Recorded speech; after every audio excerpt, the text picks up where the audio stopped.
The biggest thing I learned is you can't do good if you're not doing good yourself. I confused that. I gave out money I didn't have, took employees and when I didn't have it, the company didn't have it, and I personally didn't have it, I'm, writing checks that out of my own account to try to help these people get on their feet and do things. And that's all great stuff. I think it's important to help each other, but you have to help yourself first.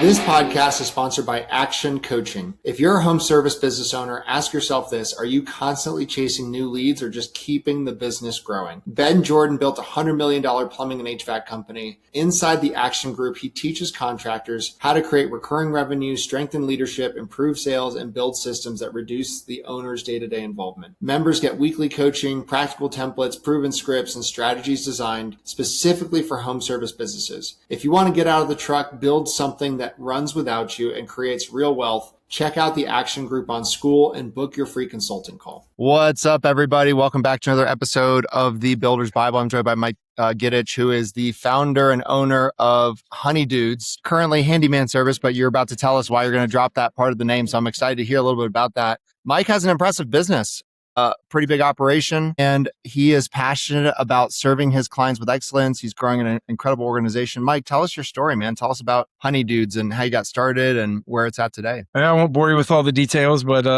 quick 30-second version is I grew up in the trades with my dad. He had an HVAC company, watched him kind of grind our whole life to build a good company. And he started to build a good company the right way. And then he kind of just played it safe. And he told me, go work for the government. Business is hard, and so I followed that path for a while, and I never really I always kept getting drawn back to wanting to be in business and be able to build something and create something. So fast forward about 20 years, I just one day woke up and after he passed away and just said, I'm going to do it. I've always wanted to do it. And I went and did it and jumped in, probably like most entrepreneurs, with both feet, and super excited and did it. And like, yes, I did the thing. And then you get there and you go, felt like I was on Lonely Island, over the last 8 years or so. It's again, like I think any business, ups and downs, ups and downs, ups and downs. Just you think you're getting there, bam, it's just, and I've learned a lot.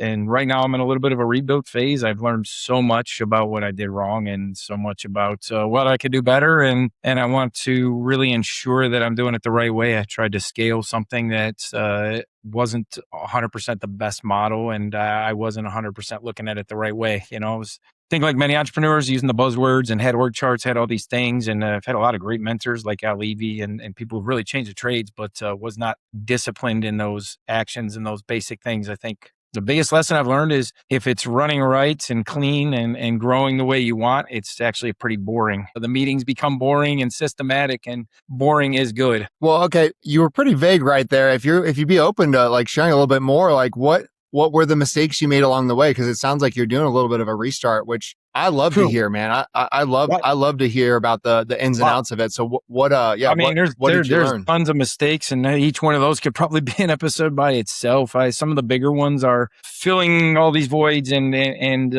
I'm not an egotistical person, but I think that when you start to see this team develop and you see all these people and, have warehouse manager, fleet coordinator, have all these positions, all these people running around and not really truly understanding the numbers, but you start to see the team grow. And so biggest mistake number one is not truly understanding the numbers. Started watching the team grow, and I thought I could out-hire the mistakes I was making. I think that's mistake number two. I'm like, okay, just got to hire more people that'll bring more money in. And is all I was doing is hiring on top of things I wasn't being disciplined on. And discipline is the biggest one. Being disciplined into the margins, being disciplined into what you expect in your standards. Once you crest whatever those people are, whether it's one or 50 people, it doesn't matter. But as you start to add to the team, I realized the standards started going the other way.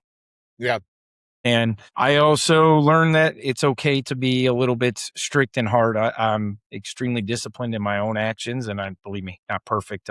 Every day's a new challenge, and it's you're never finished. But you have to be willing to expect that in other people, not to be exactly where you are and not gain the understanding. But I realized you can't want something for someone more than they want it for themselves. And if you're clear in your communication, I think if I had to back it up, maybe this helps. I don't know.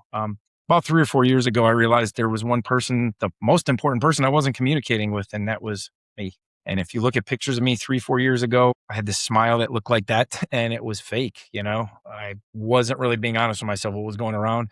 I was frustrated. I was, get upset when things weren't going the way I want, maybe throwing things around, maybe, you know, having those meltdowns and those temper tantrums like a little child looking back at it. And really it came down to, I wasn't frustrated with them. I was frustrated that I couldn't clearly communicate what I wanted and show those standards. And now that's a much different picture right now and today. And now it's just, not perfect, but over the last 6 months, especially, I've learned to be like, here's what I expect. Here's what I'm looking towards. And here's what we need to grow. And that's it. Take it or leave it.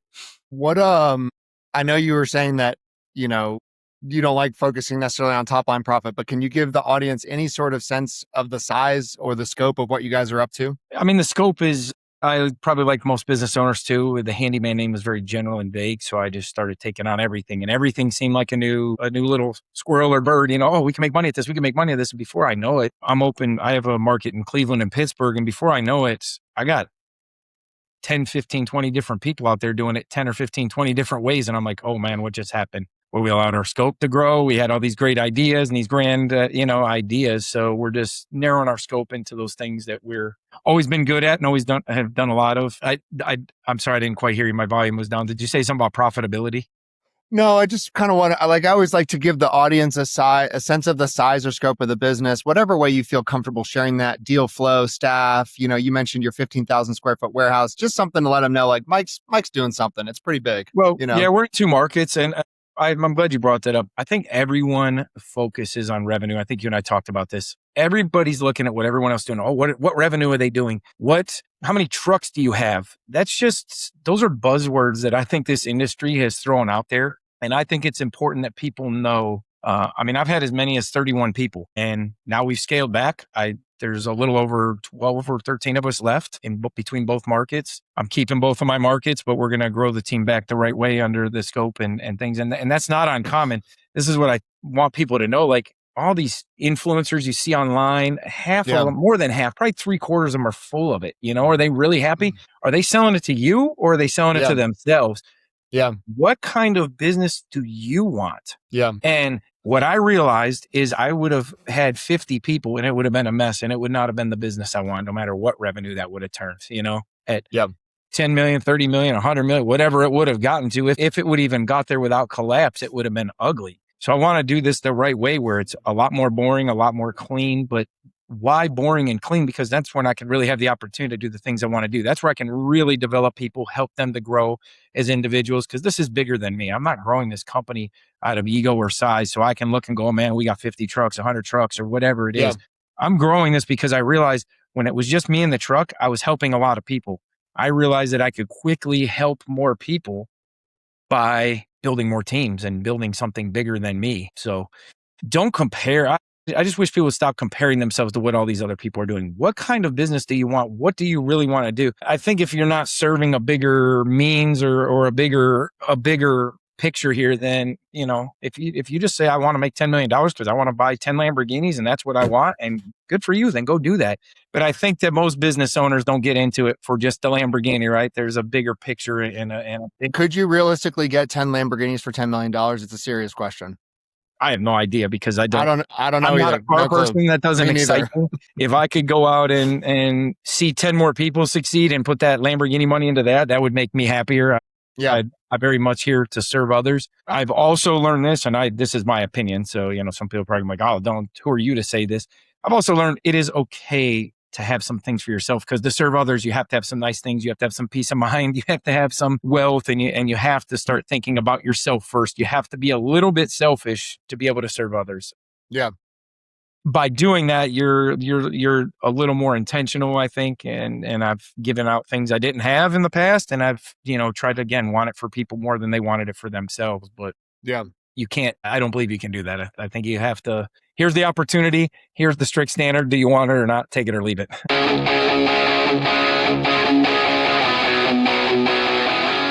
This episode is brought to you by Corberry Digital. If you own an HVAC, plumbing, electrical, roofing, or home service business and you're tired of wondering where your next lead is coming from, you need to check out Corberry Digital. Corberry specializes exclusively in helping home service companies dominate their local markets through SEO, Google Ads, local service ads, websites, content marketing, and lead generation systems that actually produce a measurable ROI. Their team doesn't just focus on clicks and impressions. They help contractors lower customer acquisition costs, increase qualified leads, and build a marketing engine that scales. What I like about Corberry is they understand the blue collar space. They aren't trying to be everything to everyone. Their entire focus is helping trades businesses win in their backyard and generate more profitable jobs. If you're looking to grow your business, improve your online visibility, and build a marketing system that works, visit Corberry.com and schedule a strategy session with their team. That's Corberry.com. Tell them you heard about them on the podcast. What's up, everybody? This podcast is sponsored by Grimes Financial Advisors. You've spent time and energy building a successful business, but here's the question. Do you have a real retirement plan or just a pile of investments? Our friends at Grimes Financial Advisors specialize in helping business owners and families create a clear roadmap for retirement through their proprietary retirement blueprint.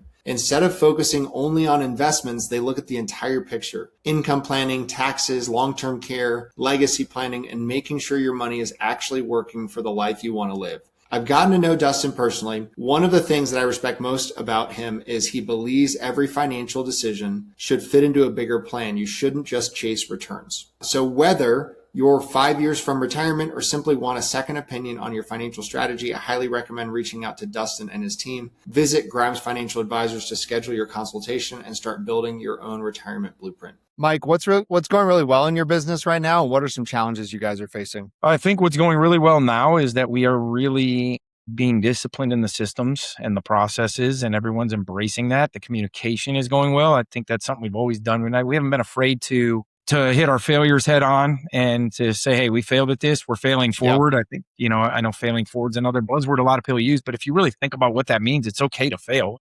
Yeah. I don't, how do you succeed without failing? I don't know. You can't run a marathon without failing. You can't do anything without failing. So I think our communication is top notch, our internal communication. I think that, people have a real clear understanding of what's expected and what's going on. And so I think that's huge. Some of the challenges we're having are just getting a whole new team rebuilt with some of the core people. Sometimes that's challenging when people see a lot of people leave. It's hard to go, man, what's going on? Is this bad? Or no, this is a good thing. Sometimes it's good to do some addition through subtraction. Yeah. Mike, what's the main reason people have you in their homes? I know right now you're a handyman service. Are you guys going to be offering additional lines of service? Is that why you're dropping the handyman name? No, the handyman name has come off just because it opens up to too many things. People are like, oh, can you trim my bush? Can you do this? Can you do that? We've done a lot of the jobs, like the decks, doors, and fences, and the things that we've done, and the bathrooms. Those are all jobs we've done always a lot of. Just never really, it was encompassed under this handyman. I think too many people think of the handyman name as everything. Yeah.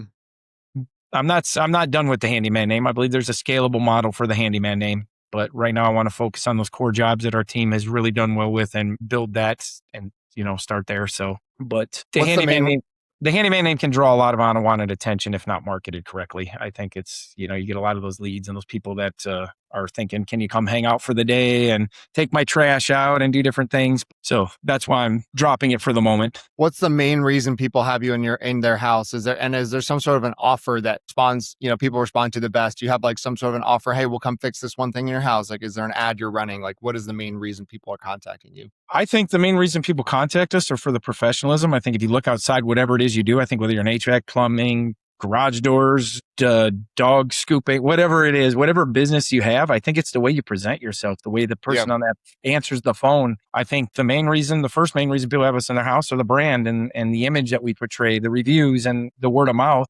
And I know that's kind of vague if you're looking for a specific service, but we're not here to sell a specific service. I think, to talk business and service. And I think that our CSR, if you call and as we revamp that, when the phone is answered, the way that phone is answered is a huge part of it, and then the model we're building in there and things like that. So I think the communication, the brand, the image, and just doing it the right way. Do we get it perfect? No, nobody gets it perfect. But I think having that integrity piece and just wanting to do it the right way and really sit down with people and have that open and transparency is huge. Yeah. How are you, out of curiosity, how are you guys integrating AI into your business? Pretty much like everyone. It helps us to pick up our overflow calls. It helps with sending out text messages. Our sales team is embracing it by creating images for people of what the thing, if they want their deck refreshed or they want a new door or something like that. It shows, you can show them what that actually looks like.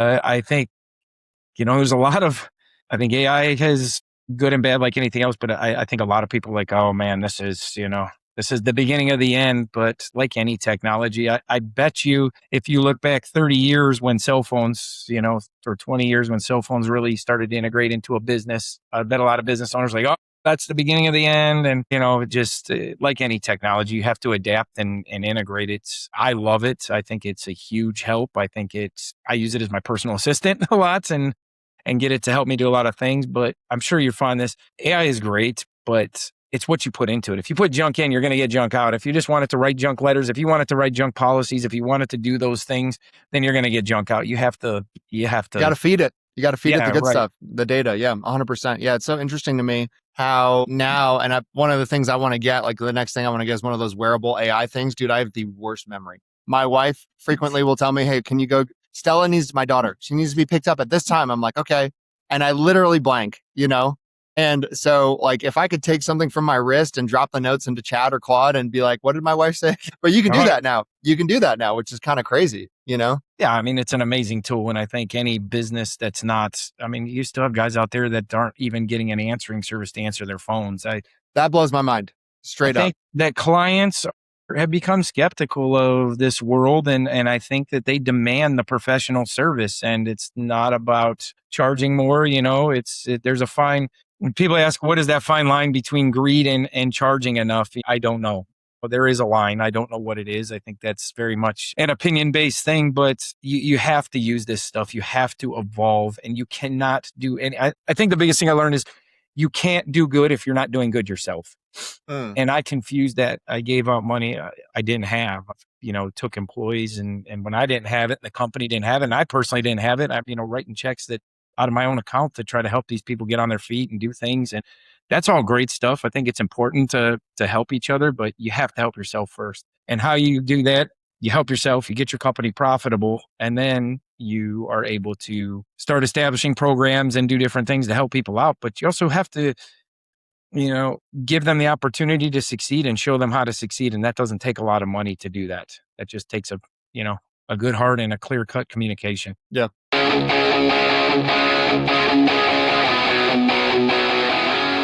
This episode is brought to you by 10X Nerds. If you're a business owner doing real revenue, there's a good chance you're overpaying in areas you haven't even looked at. Things like credit card processing, insurance, telecom, and more. 10X Nerds comes in, audits your expenses across 30 plus categories, and finds immediate savings. And here's the kicker. They only get paid if they save you money. It's a complete no-brainer. If you want to keep more of what you make, go check them out at 10xnerds.com. This episode is brought to you by my friend Silas Lagoy over at ForgeMark Wealth. If you're a high-income business owner or professional and feel like you're getting crushed by taxes, you're not alone. And more importantly, you're not stuck. ForgeMark Wealth specializes in advanced legal tax strategies and wealth planning designed to help you keep more of what you make, grow it efficiently, and actually build long-term freedom, not just income.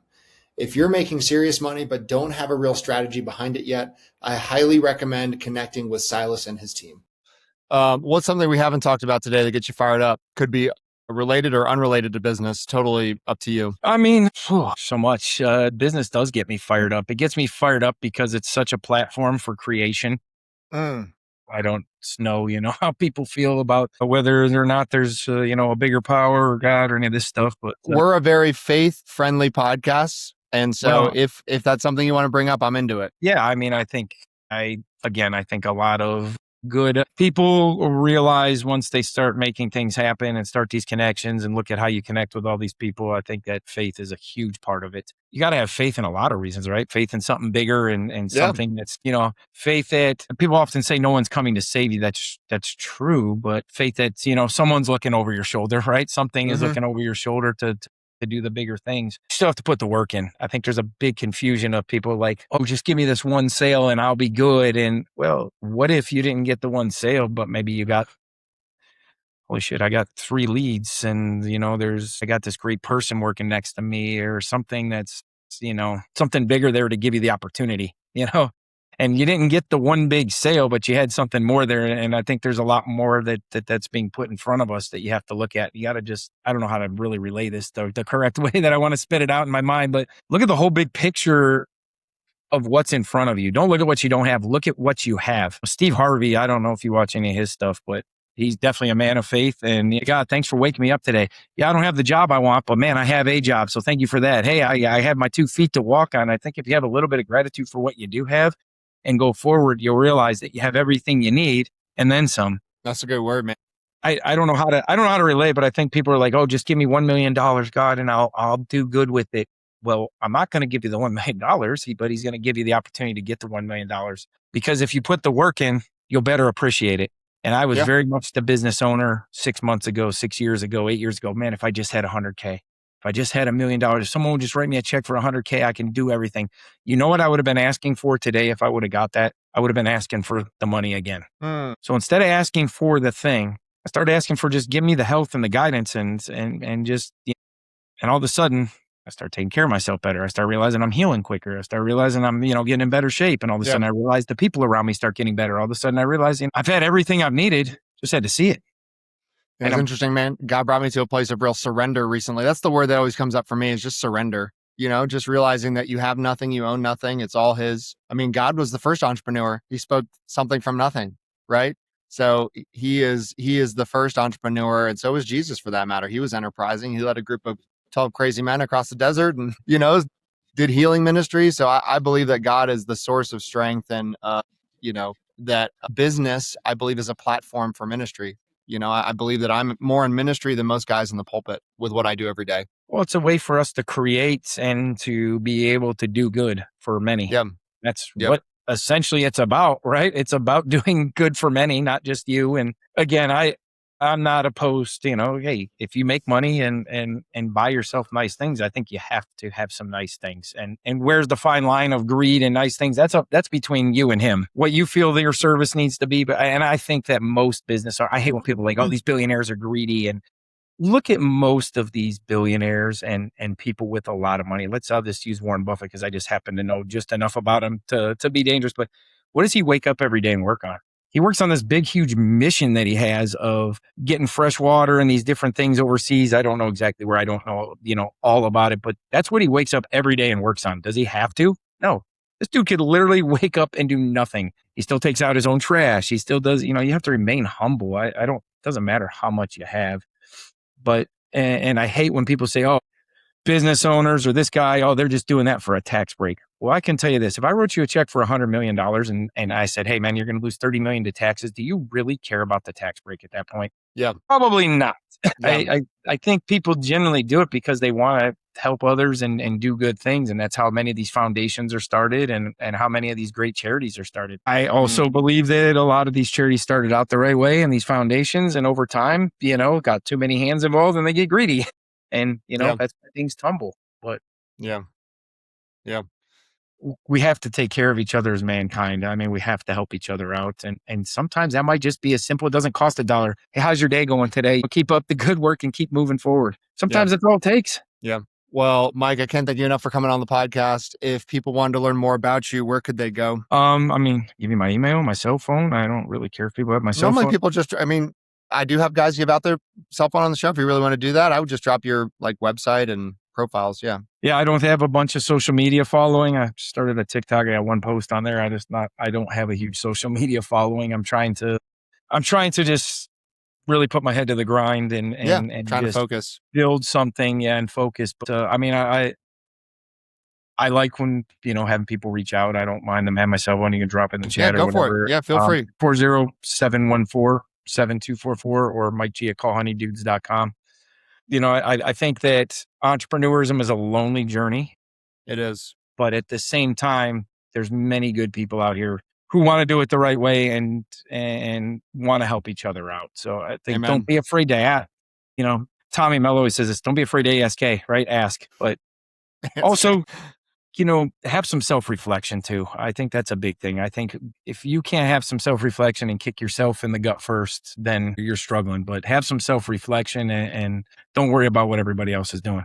Focus on what you're doing. To me, that's always been the biggest thing. I don't really care what anybody else is doing. Are they as happy as they say they are? I don't really know, nor do I care. It's not affecting me in the 11th hour. I mean, if I can help somebody and show them that they're not as far along. You talk to a lot of business owners. I think a lot of people also think that they're so far behind, and they're really not. They're just actually one more step from that success. They're one more step forward. I like listening to a lot of David Goggins. I believe he was put here to people are like, oh, he's an idiot. Why would you run on broken legs? His purpose is to show you what you're really made of. And he helps a lot of people. And that's his purpose. And he is he's very much a sacrificial lamb to prove that, to show. I mean, he's beat his body up beyond belief to show us what we're really capable of and what we can really do and how we have to push ourselves. If you really want to help people, you got to push yourself first. Yeah. No one's going to push you like you. Amen. Well, Mike, thank you so much for coming on the podcast. Don't go anywhere because I want to keep talking, but thanks for coming on the show. All right. Thanks for having me.